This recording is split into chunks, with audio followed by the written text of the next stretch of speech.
Da ni'n creu cyfres o TGAU newydd a chydig o gymwysterau eraill sy'n ymwneud â'r TGAU yma. Bydd dysgwyr yn datblygu ystod eang o sgiliau.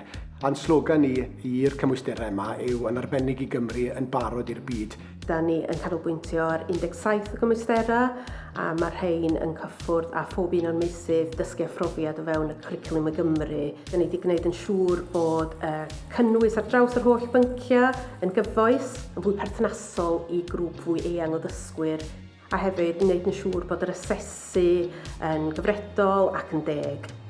Nid pawb sy'n perfformio'n dda dan bwysau arholiad, felly mae cyfle dyn nhw wedyn ni wneud ychydig bach mwy o waith di-arholiad yn cynnig ychydig bach mwy o hyblygrwydd. Da ni wedi cydweithio efo dros 50 o sefydliadau ac efo dros 100 o ysgolion yn y gwaith ddatblygu. Credaf ei fod yn allweddol ein bod ni fel athrawon wedi bod yn rhan anatod o'r broses yn cynllunio'r cymwysterau newydd, gan ein bod wedi gallu sicrhau bod y cwricwlwm yn berthnasol i'w datblygiad a'i llwyddiant yn y dyfodol, yn ogystal â'i cefndiroedd a'i gyrfaoedd dewisol. Wrth ddilynio cynnwys y TGAU newydd, teimlais fod fy llais yn cael ei wrando arno fo yn y broses. Mae 3 pheth sydd wedi bod yn gynhenid yn y broses i ni. Creu cwricwlwm sydd yn gynhwysol, sydd yn amrywiol a sydd yn magu'r ymdeimlad o berthyn.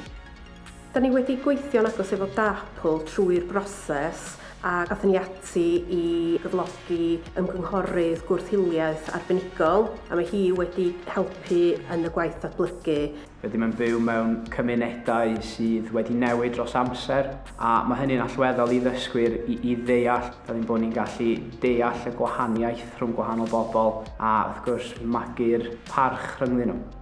Os dwi'n dysgu rhywbeth sydd gyda pherthnasedd tu hwnt i'r stafell ddosbarth, dyna pryd dwi'n gweld y dysgwyr yn wir ymgysylltu, yn wir ymrhoi, a dyna pryd maen nhw wedi cyffroi gan y pwnc. Mae cymwysterau yng Nghymru yn agor drysau ledled y byd ar gyfer amrywiaeth eang o yrfaoedd mewn sawl maes wrth i'r cymwysterau newydd ganolbwyntio ar ddatblygu sgiliau craidd hyderus a moes.